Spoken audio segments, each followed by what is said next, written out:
The pregnancy test stares back at me with two pink lines that might as well be a death sentence. My hands shake as I grip the bathroom counter, bile rising in my throat, not from morning sickness, but from pure terror. 3 months ago, I let Kai Morrison touch me during what I thought was just a heated argument turned reckless mistake, and now I'm carrying his baby. I can't breathe.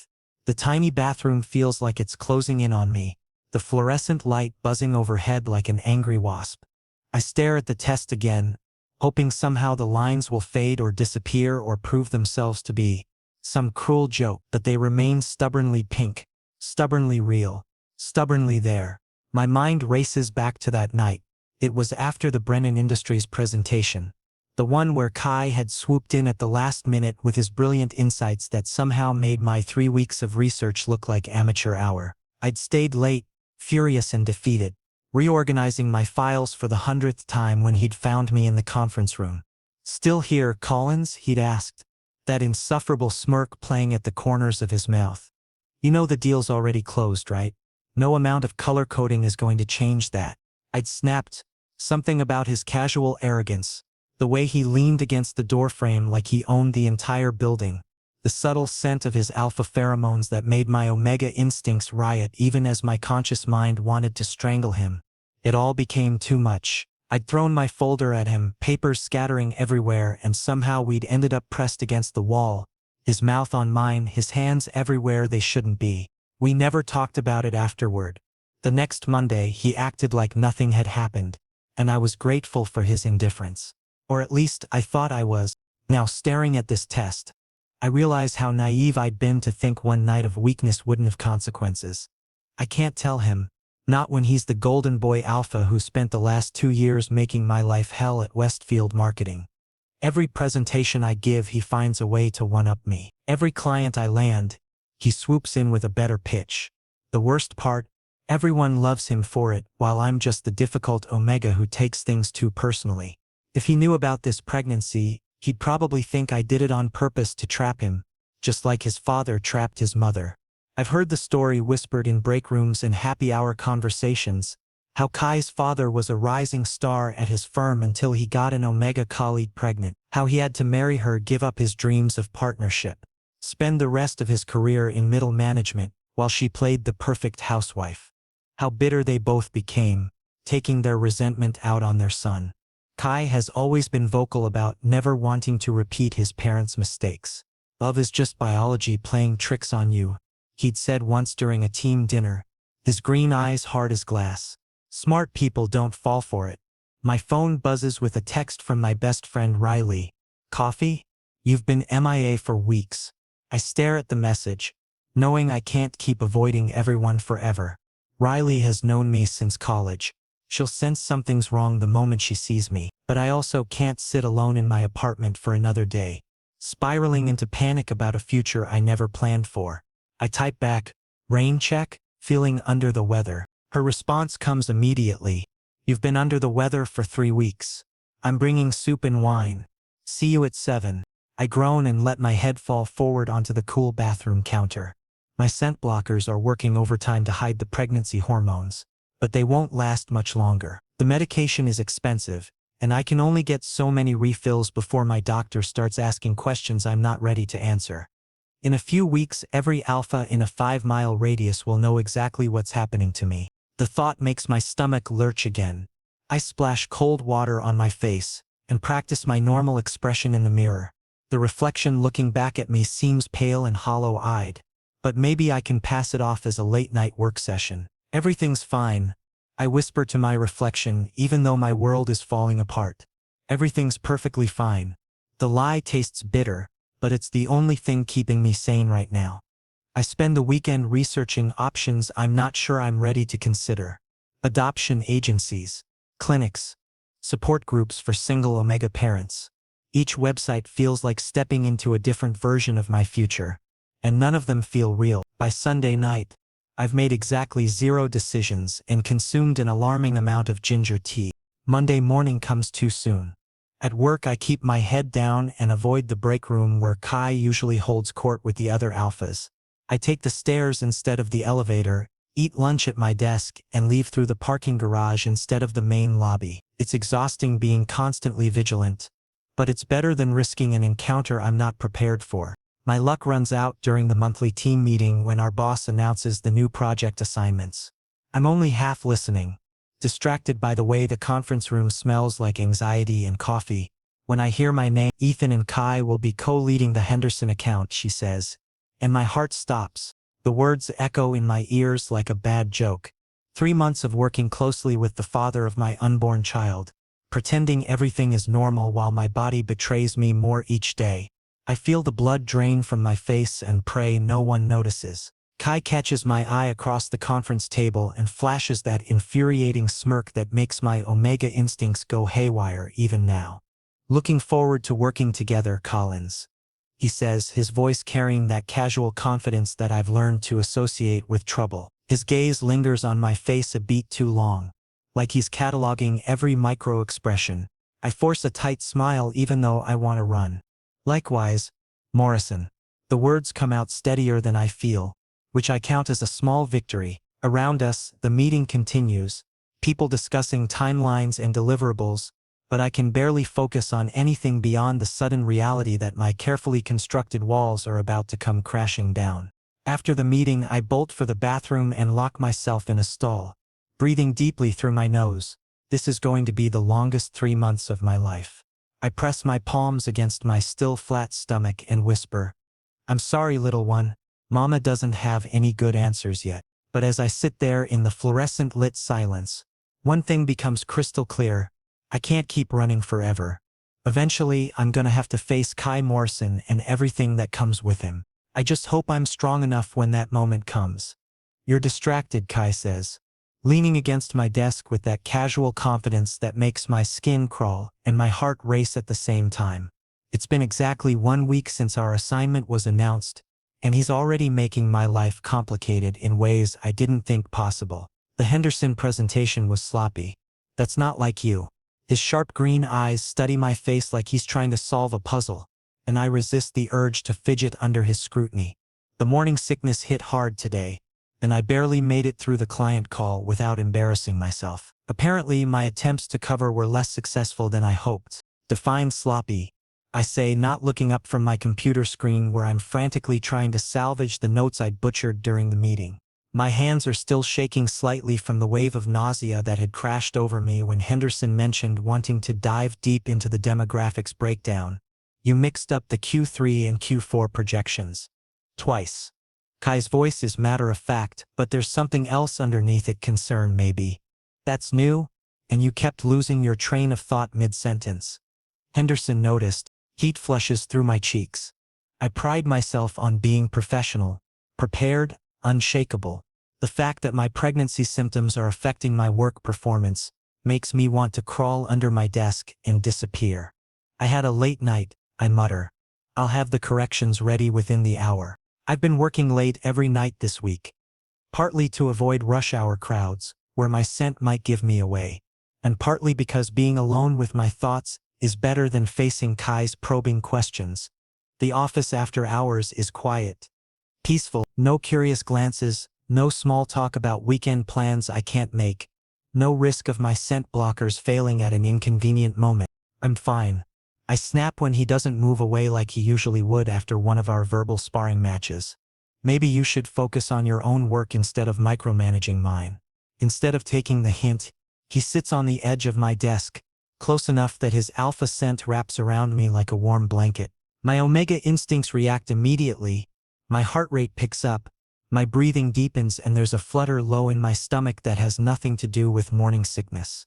It's infuriating how my body responds to him even when my mind knows better. "When's the last time you ate something?" he asks, and the genuine concern in his voice throws me off balance completely. "You look pale." I glance up at him in surprise. This is definitely new territory for us. For 2 years, our relationship has been built on competition and carefully maintained professional distance. We challenge each other's ideas. We fight for the same promotions. We trade barbs disguised as constructive feedback. We don't ask about eating habits or comment on each other's appearance beyond the occasional sarcastic observation. "Since when do you care about my eating habits?" The words come out sharper than I intended, but I can't help the defensive response.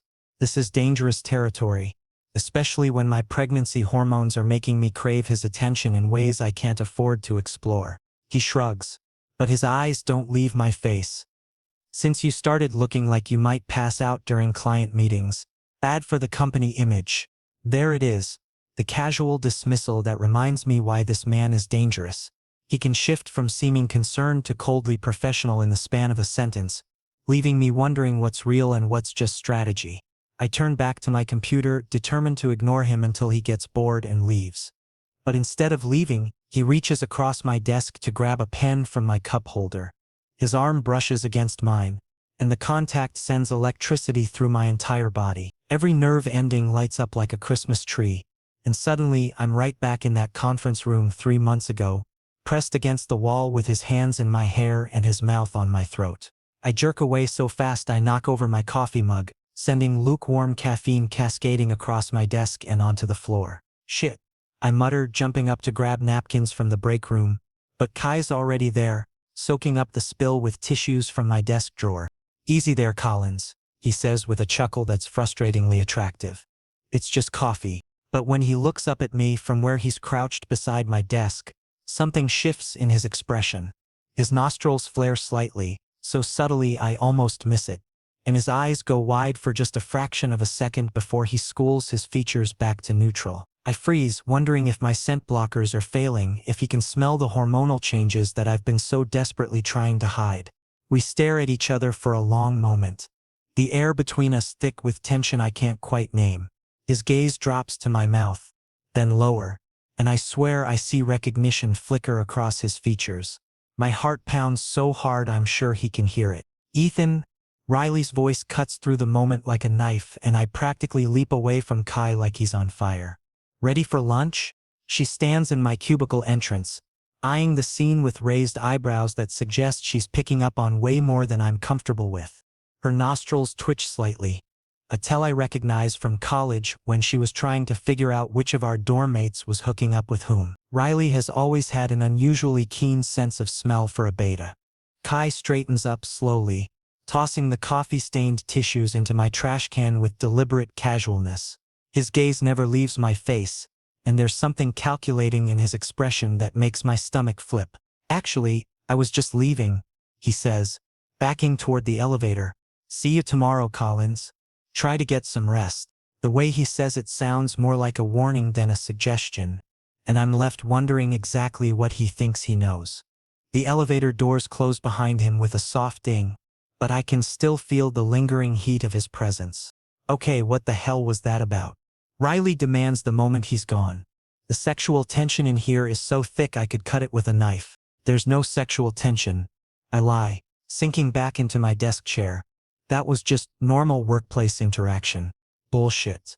Riley perches on the edge of my desk, the same spot Kai had occupied moments before, and crosses her arms. I've seen you two interact before. That was not normal. That was we've seen each other naked energy. My face flames red, and Riley's eyes widen triumphantly. Oh my God. You did. You and Kai Morrison. Keep your voice down, I hiss, glancing around to make sure no one else is listening. It was nothing. One time. Ancient history. Ancient history doesn't explain why you smell like. Riley stops mid-sentence, her expression shifting from teasing to concerned. She leans closer, inhaling subtly. Ethan, when did you go into heat last? My blood turns to ice. If Riley can smell it, if she's picking up on the hormonal changes even through my scent blockers, then it's only a matter of time before every alpha in the building figures it out. I'm fine, I say weakly. That's not what I asked. Her voice is gentle but firm. You smell different. Sweet but not heat sweet. More like. She trails off, and I watch in horror as understanding dawns across her face. Oh honey. Are you? I can't bring myself to say the words out loud, but apparently my expression is answer enough. Riley's hand flies to her mouth, and her eyes fill with tears that make my own throat tight with emotion I've been suppressing for weeks. How far along? She whispers. 12 weeks, I admit, and saying it out loud makes it feel more real than any pregnancy test could. Riley, I don't know what to do. She's off my desk and pulling me into a hug before I can blink, and suddenly I'm crying in her arms in the middle of my cubicle. All the fear and confusion and overwhelming uncertainty I've been carrying alone finally spilling over. "We'll figure it out," she whispers into my hair. "Whatever you decide, we'll figure it out together." But as she holds me, I can't shake the image of Kai's face when he looked up at me from beside my desk, or the way his expression had shifted from teasing to something much more complicated. Tomorrow is going to bring a whole new set of challenges, and I'm running out of time to prepare for them. "You've been lying to me." Kai's voice is deadly quiet as he corners me in the supply closet after everyone else has gone home. The fluorescent light flickers overhead, casting strange shadows across his face that make him look almost dangerous. His eyes are dark with an emotion I can't read, and my heart hammers against my ribs like a trapped bird. "For weeks I've been watching you make excuses. Avoid eye contact, flinch every time I get close. What the hell is going on, Ethan?" I should have known this moment was coming.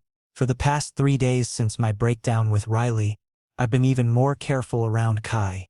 Too careful, apparently. I've caught him watching me during meetings, seen him hovering near my desk just outside my peripheral vision. Noticed how he always seems to be leaving the office at the same time I do. He's been studying me like I'm a problem that needs solving, and Kai Morrison has never met a problem he couldn't crack. I press my back against the wall of shelves, trying to put distance between us, but there's nowhere to go. The supply closet is barely 6 feet wide, filled with boxes of printer paper and toner cartridges that smell like industrial plastic and toner dust. "I don't know what you're talking about," I lie, even though we both know it's pathetic. "My scent blockers failed completely 2 hours ago. I felt the moment they stopped working like a switch flipping off. The medication is getting less effective as the pregnancy progresses, and I'm running out of excuses for why I need stronger doses." By now, every alpha sense he has is probably screaming that something's different about me. "Don't." His hand slams against the shelf beside my head, making me jump and sending a box of sticky notes tumbling to the floor. "Don't lie to my face when I can smell the truth on you." His voice drops to a growl that vibrates through his chest, and my omega instincts respond immediately.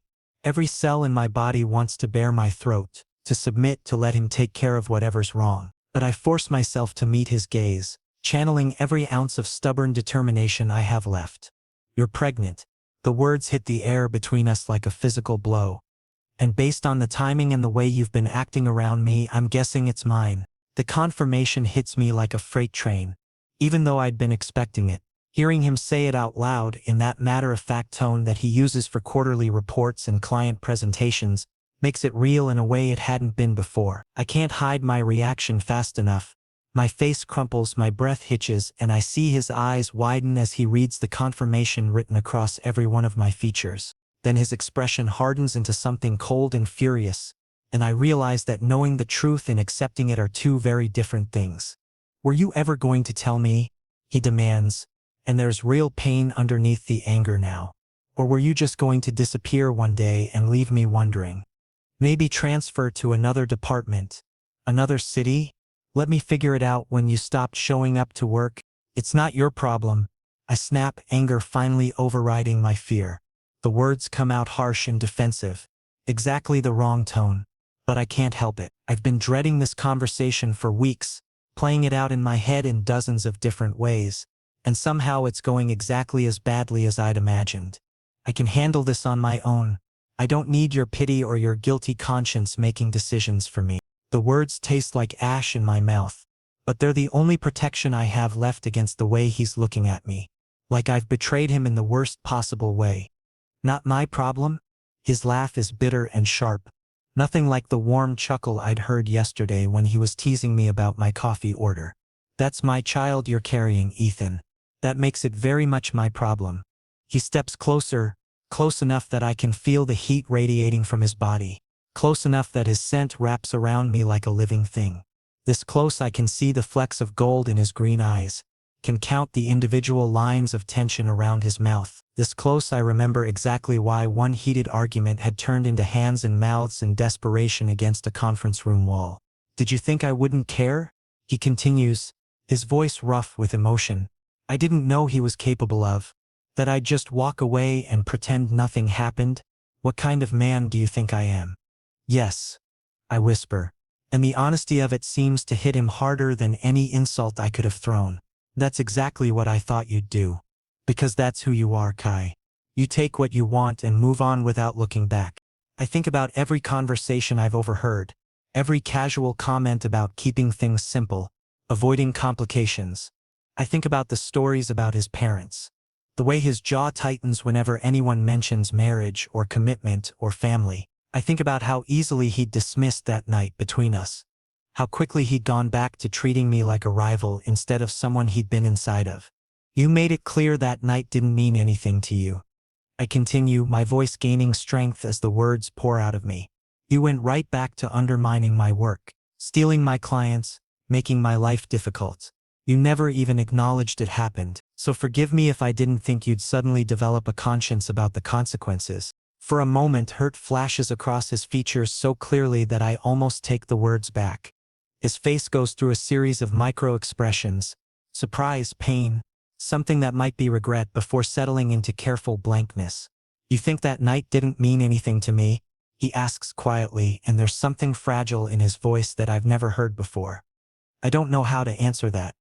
I don't know what to do with the possibility that I might have been wrong, that maybe his indifference was as much of a performance as my own. The silence stretches between us, heavy with 3 months of unspoken truths. Then his face shudders closed, and when he speaks again, his voice is ice. You don't know me at all, he says, stepping back like I've burned him. And clearly, I don't know you either. He turns toward the door, his movements sharp and angry, and I feel something crack inside my chest. This is what I wanted, isn't it? For him to walk away, to leave me alone to figure this out on my own terms. So why does watching him go feel like losing something I didn't know I wanted to keep? He pauses with his hand on the doorknob, and for a moment I think he might turn around, might say something that will make this conversation end differently. But when he speaks, his words are clipped and professional. This conversation isn't over, Collins. Not even close. The door clicks shut behind him, with a finality that echoes in the small space. I slide down the wall until I'm sitting on the floor among scattered office supplies, my hands pressed against my still flat stomach. The baby is barely the size of a plum, according to the pregnancy app Riley insisted I download. But somehow it feels like it's changing everything about my life at light speed. Well, kid, I whisper to my belly. That went about as well as expected. I sit there in the dim light of the supply closet for a long time, listening to the building settle around me and trying to figure out what comes next. Because Kai was right about one thing. This conversation is far from over, and tomorrow I'll have to face whatever comes next. I just hope I'm ready for it.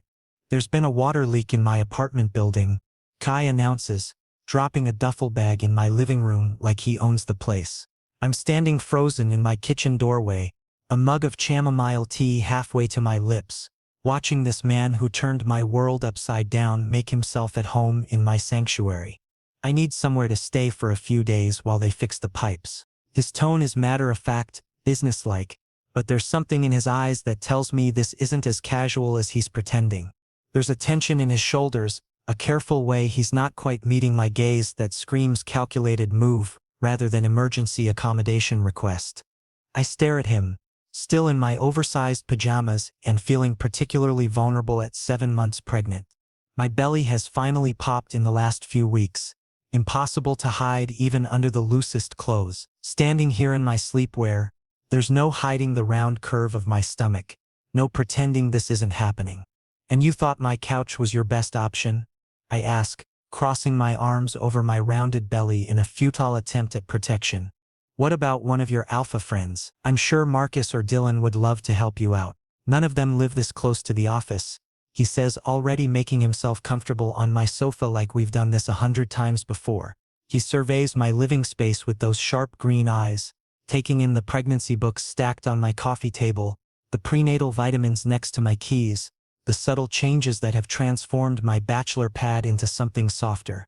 Besides, we need to talk about logistics, doctor appointments, birthing classes, how we're going to handle custody arrangements. The words are clinical and businesslike, delivered in the same tone he uses for quarterly projections, but I catch him glancing at my bump when he thinks I'm not looking. There's something almost hungry in those stolen glances, like he's cataloging every change, every sign of the life we created together. I told you I don't need your help, I say, but even as the words leave my mouth, I know they're becoming less true every day. The pregnancy is harder than I expected. The fatigue hits me like a truck most afternoons.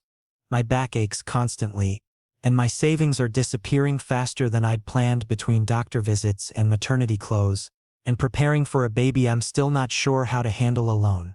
Having Kai here feels dangerous in a dozen different ways.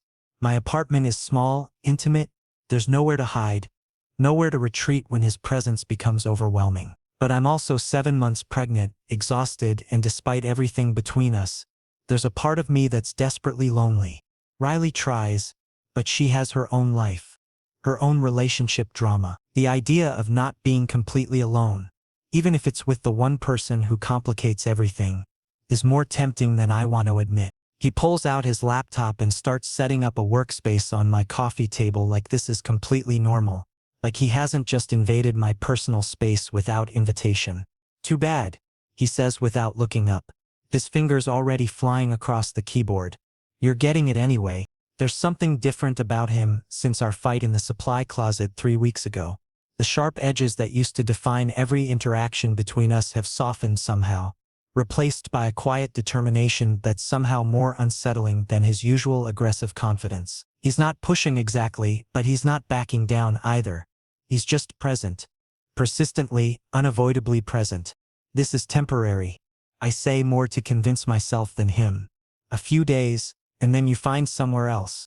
Of course, he agrees easily, but there's something in his tone that suggests his definition of temporary might be different from mine. I retreat to my bedroom, claiming I need to get ready for work, but really I just need space to process this new reality. Through my thin walls, I can hear him settling in, the soft tap of keyboard keys, the rustle of papers, the low murmur of phone calls to what I assume are clients or colleagues. Normal work sounds that somehow feel intimate in the context of my home. At work, we maintain our professional facade, but there's an undercurrent of awareness now that wasn't there before.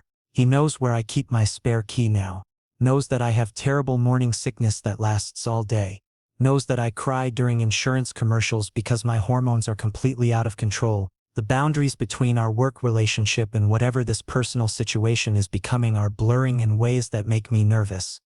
That evening I come home to find him in my kitchen stirring something that smells incredible in a pot on my stove. He's changed out of his work clothes into jeans and a gray sweater that makes his eyes look more green than usual. And the sight of him cooking in my space does something complicated to my chest. I thought you might be hungry, he says when he notices me hovering in the doorway. It's just pasta. Nothing fancy. You don't have to cook for me, I say, but my traitorous stomach chooses that moment to growl loudly, betraying exactly how hungry I am. I've been living on cereal and whatever doesn't make me nauseous, which isn't much these days. I was cooking anyway. He lies smoothly, and we both know it's a lie, but I'm too tired and too hungry to call him on it. Dinner is surprisingly comfortable. We talk about work, about the Henderson account, about anything except the elephant in the room.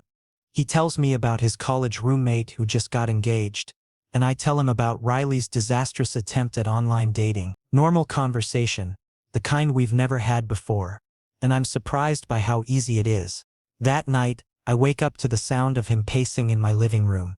The digital clock beside my bed reads 2:47 a.m., and through my thin walls I can hear the soft pad of his feet against my hardwood floors. Then his voice, low and urgent, clearly on the phone with someone. No, Mom, I'm not making the same mistake Dad did, he says, and my heart clenches painfully in my chest. I slip out of bed as quietly as possible, pressing my ear to the door to hear better. This is different. Ethan is different. There's a pause, presumably while his mother responds, and then his voice again, strained with an emotion I can't identify. I know what you're thinking. I know how this looks. But I'm not Dad, and this isn't about obligation or duty or doing the right thing. Because I have to. Another pause. Longer this time. Because I love him, he says finally. So quietly I almost miss it. I love him, and I should have told him that months ago instead of being a coward about it. I press my hand to my mouth to stifle the gasp that threatens to escape. My heart is pounding so hard I'm sure he'll hear it through the door. He loves me. Kai Morrison, golden boy alpha, who never commits to anything more serious than a quarterly report, loves me. I strain to hear more. But he moves farther away from my bedroom door, his voice fading to an indistinct murmur. I creep back to bed but sleep doesn't come. I lie awake staring at the ceiling, processing what I've heard, trying to figure out what it means and what I'm supposed to do with this information. In the morning, I find him making breakfast in my kitchen like he belongs there. He's shirtless and rumpled from sleeping on my too small couch, dark hair sticking up in directions that make me want to smooth it down. The domestic scene makes my chest tight with longing I can't afford to feel, at least that's what I keep telling myself. Eat, he says, sliding a plate of perfectly scrambled eggs and buttered toast toward me. You barely had dinner last night. The eggs are creamy and perfect, seasoned with herbs I didn't even know I had in my kitchen. The toast is golden brown, cut diagonally the way I prefer but have never told him about.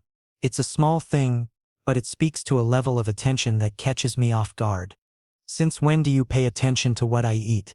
I ask, but I take the plate anyway because my stomach is growling and it actually smells amazing. He shrugs, turning back to the stove to clean the pan. But there's a softness in his expression that makes me think he's been paying attention to a lot more than just my eating habits. Since you started eating like a bird and looking like you might blow away in a strong wind. I'm 7 months pregnant, I point out. I'm hardly going to blow away. You know what I mean. He dries his hands on my dish towel and the gesture is so casual, so domestic, that it makes my heart skip. You're not taking care of yourself the way you should be. I'm taking care of myself fine, I say, but we both know it's not entirely true. The pregnancy has been harder than I expected, and I've been too stubborn and too scared to ask for help. Let me help, he says quietly, and there's something vulnerable in his voice that makes me look up from my eggs. I know you don't trust me. I know you think I'm going to disappear or hurt you, or prove that everything you believe about alphas is true, but let me help anyway. I stare at him across my small kitchen, this man who's turned my life upside down in every possible way, and realize that somewhere between the pregnancy revelation and him sleeping on my couch, the dynamic between us has shifted completely. We're not rivals anymore. We're not even adversaries. We're something else entirely, and I'm not sure either of us knows what to call it yet. Breathe with me, Kai whispers, his hand warm and steady on my lower back as another contraction rips through my body like a lightning bolt. We're stuck in my apartment during what the news is calling the worst power outage in the city's history. And what started as Braxton Hicks contractions an hour ago has turned into something that feels terrifyingly real. In through your nose, out through your mouth. Just like that. The apartment is dark except for the flickering light of the emergency candles Kai found in my kitchen drawer. Candles I'd forgotten I even owned. The air conditioning died with the power, and the August heat is oppressive even with the windows open. I'm 8 months pregnant now. Have been for 2 weeks. And every sensation feels amplified in the darkness. I want to snap at him that I know how to breathe, that I've been breathing just fine for 26 years without his instruction. But the words dissolve into a whimper as the pain peaks and spreads across my entire belly like fire. His other hand finds mine in the darkness, and I grip it so tightly I'm probably cutting off his circulation. But he doesn't complain. His thumb traces gentle circles across my knuckles, a soothing rhythm that helps ground me. I'm scared, I admit in a voice so small I barely recognize it as my own. The words slip out before I can stop them, raw honesty that I've been keeping locked inside for months. What if something goes wrong?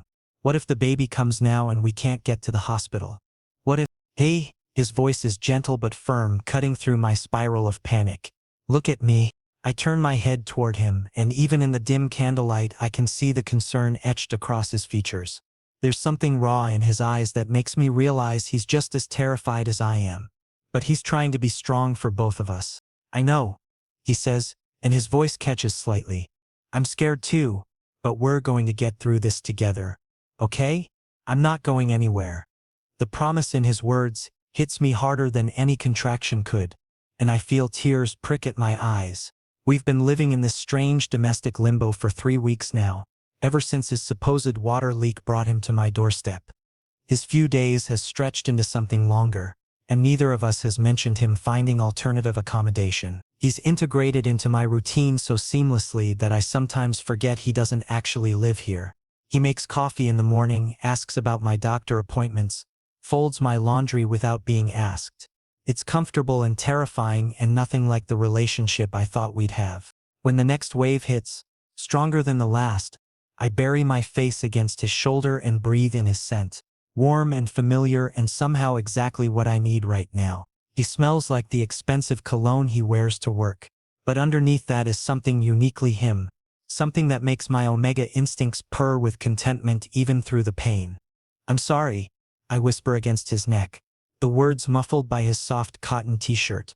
"I'm sorry I didn't tell you sooner. I'm sorry I tried to push you away.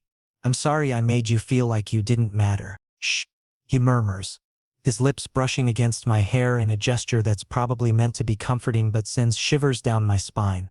"Don't apologize. Not now.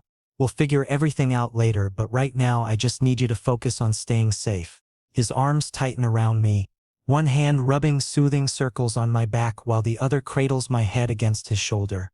For the first time in months, I let myself lean into his strength instead of fighting against it. For the first time since this whole complicated mess started, I'm not carrying the weight of it alone. The contractions continue for what feels like hours but is probably only 40 minutes. According to the timer on Kai's phone. He coaches me through each one, his voice steady and calm even when I can feel the tension in his body. He's scared. I can smell it on him, sharp and acrid underneath his natural alpha scent. But he doesn't let it show in his voice. "That's it," he murmurs during a particularly intense contraction that has me gripping his hand hard enough to leave marks. "You're doing so well. So strong. Just breathe through it." When the pain finally starts to ebb and the contractions space out to nothing, we both realize it was false labor after all. Braxton Hicks' contractions that felt real enough to terrify us both. The relief is overwhelming, and I sag against him, boneless and exhausted. But something has shifted between us in the darkness.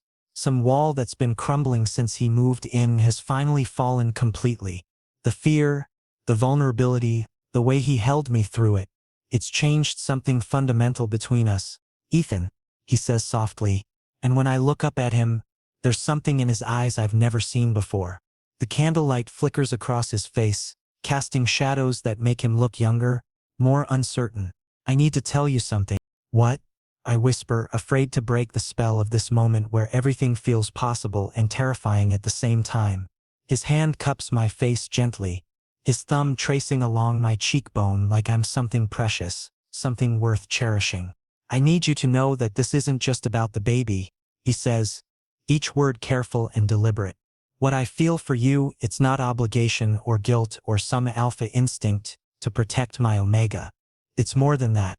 It's been more than that for a long time." My heart stops. Actually stops. I can feel the exact moment it stutters in my chest and then kicks back to life, racing double time to make up for the missed beats.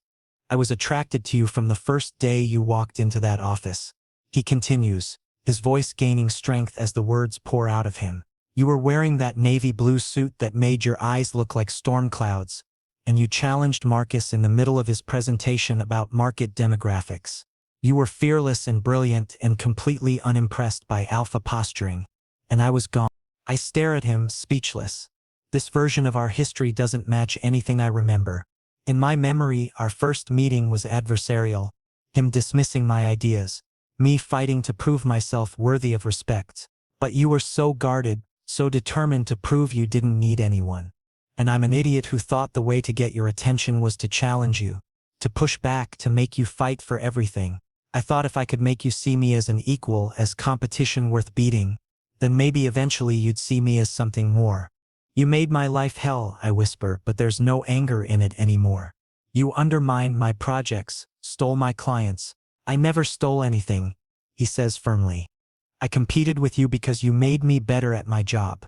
Because working against you pushed me to be the best version of myself. And yeah, maybe I was hoping you'd notice that I was the only alpha in that office who treated you like a worthy opponent instead of someone to be protected or dismissed." The confession hangs in the air between us, and I can barely breathe for wanting to believe him.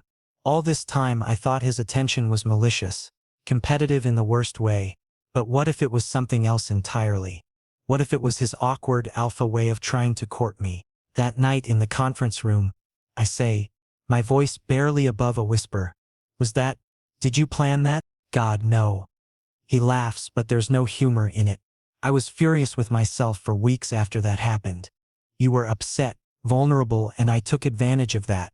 I told myself it was just heat of the moment, just pheromones and adrenaline. But I knew it was more than that. I knew I'd crossed a line I had no right to cross. So you ignored me afterward. I was trying to give you space, trying to let you pretend it never happened if that's what you needed. I thought if I pushed, if I tried to make it mean something, you'd think I was just another alpha trying to claim what wasn't mine to claim. I think about all the times I interpreted his distance as indifference, his professionalism as rejection. All the nights I lay awake wondering if I'd imagined the connection between us, if I'd made the whole thing more significant in my mind than it actually was. You're an idiot, I say finally, and he laughs. A real laugh this time, surprised and relieved. Yeah, he agrees, I really am. The power flickers back on suddenly. The overhead lights harsh after hours of candlelight. We both blink against the brightness, and I realize we're still tangled together on my couch. His arms around me, my face inches from his. The baby, I say suddenly, my hands flying to my stomach. Do you think are we okay? We're fine, he says, his hand covering mine on my belly. Both of you are fine, but maybe we should call your doctor anyway, just to be sure. I nod, but I don't move away from him. Neither of us does. We stay there on my couch, hands intertwined over our unborn child. And for the first time since this whole complicated mess started, I let myself imagine what it might be like if we stopped fighting against this and started fighting for it instead. I used to hate how calm you looked during meetings, Kai says, his fingers tracing lazy patterns on my bare shoulder as we lie tangled together in my bed. The morning sun streams through my bedroom curtains, casting everything in golden light that makes this moment feel like something out of a dream. Our daughter Lily, born 3 weeks ago during a much less dramatic trip to the hospital, sleeps peacefully in her bassinet nearby, her tiny chest rising and falling with each breath.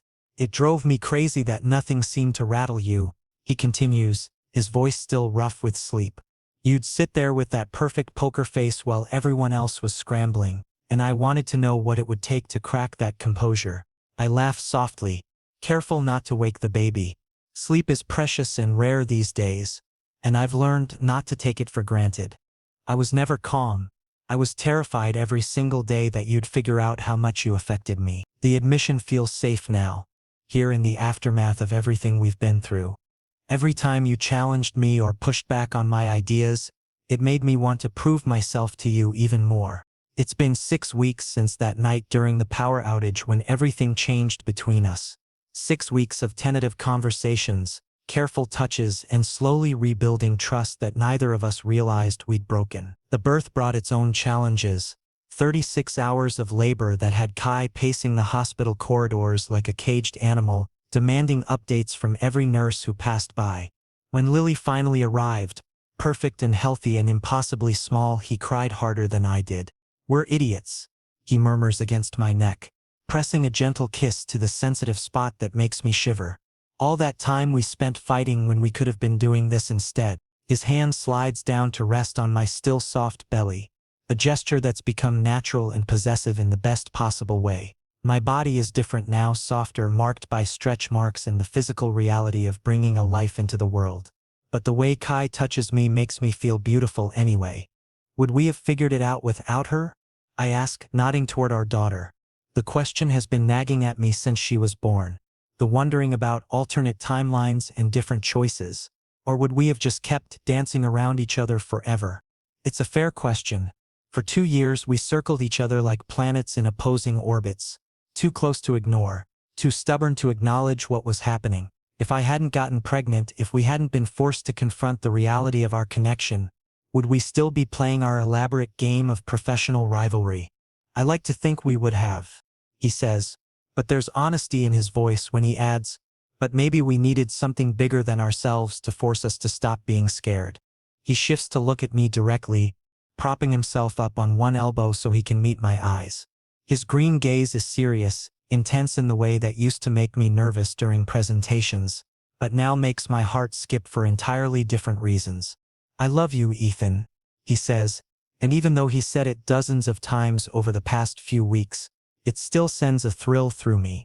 Not because you carried my child, not type of omega alpha biology or pheromones or any of that bullshit. I love you because you challenge me and surprise me and make me want to be better than I am. The words wash over me like warm water, soothing parts of myself that I didn't even realize were still tender. For so long, I convinced myself that any attention from alphas was either pity or biological imperative. The idea that someone could love me for who I am, rather than what I am, still feels revolutionary. I love you too, I whisper back, and the words feel like coming home after a long journey. Even when you're being an insufferable alpha who thinks he knows what's best for everyone. He grins at that.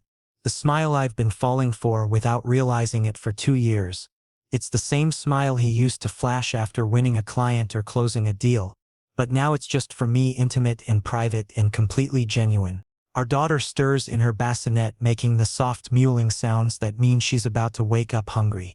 She's been on a fairly predictable schedule for the past week, waking every 3 hours like clockwork. It's exhausting, but there's something comforting about the routine, about knowing what she needs and being able to provide it. Your turn, I say automatically, but Kai is already getting up, reaching for the robe he keeps draped over my bedroom chair. 3 weeks into parenthood, and we've developed our own rhythm. He handles the middle of the night feedings while I pump. I take the early morning shift while he gets ready for work. Watching him lift her into his arms with such gentle confidence makes my heart swell until I think it might burst. He's a natural father in ways I never expected. Patient during her fussy periods, enthusiastic about diaper changes, completely smitten with every tiny sound she makes. The transformation from competitive colleague to devoted partner and father has been remarkable to witness. Good morning, beautiful, he coos to her, and she opens her eyes to stare up at him with that serious baby expression that reminds me so much of how he looks during important presentations. Ready to start another day of having the best parents in the world? The casual way he includes himself in that statement, like it's the most natural thing in the world, makes me realize how completely our lives have intertwined. Somewhere along the way, we stopped being rivals and became a family instead. The transition happened so gradually that I can't pinpoint exactly when it occurred, but lying here in bed watching him cradle our daughter, it feels like the most inevitable thing in the world. He settles back into bed with Lily, positioning her between us so we can both admire her perfect tiny features. She has his nose and my stubborn chin, and her eyes are still that indeterminate newborn blue that could go either direction. Riley swears she can already see personality emerging.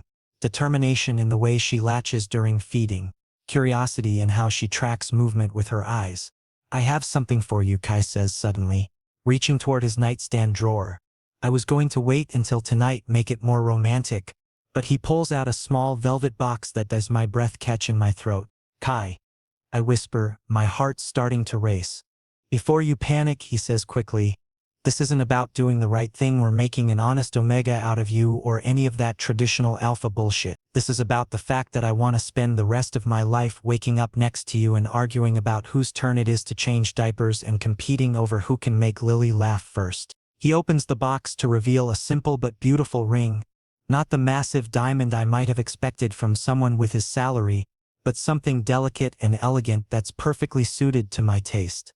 This is about the fact that you're my best friend and my greatest challenge, and the love of my life, all rolled into one impossibly stubborn, brilliant, beautiful person. He continues, and I want to make it official in every way that matters. I stare at the ring, then at him, then at our daughter sleeping peacefully between us. 6 months ago, if someone had told me this would be my life, that Kai Morrison would be proposing marriage, while our newborn daughter naps in our shared bed, I would have laughed in their face. Yes, I say, the words slipping out before I can overthink it.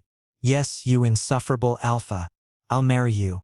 His grin is radiant as he slips the ring onto my finger. It fits perfectly, which makes me suspect he's been planning this for longer than he's letting on. Lily chooses that moment to let out a tiny yawn, her little fist uncurling as she stretches, and we both laugh at the timing. I think she approves, Kai says, pressing a kiss to my forehead. She better, I reply, holding up my hand to admire the ring. She's going to be stuck with us for the next 18 years at least. As we lie there in the morning light, Kai, me, and the tiny person we created together, I think about all the assumptions I made, all the walls I built, all the ways I convinced myself that love was just biology and alphas were just trouble. I think about how wrong I was about almost everything and how grateful I am to have been wrong. Our story didn't start with love at first sight or destiny or any of the romantic nonsense Riley likes to read about. It started with competition and stubbornness and two people too scared to admit they wanted the same thing. But maybe that's exactly how it was supposed to happen. Maybe the best love stories are the ones where you have to fight for each other first.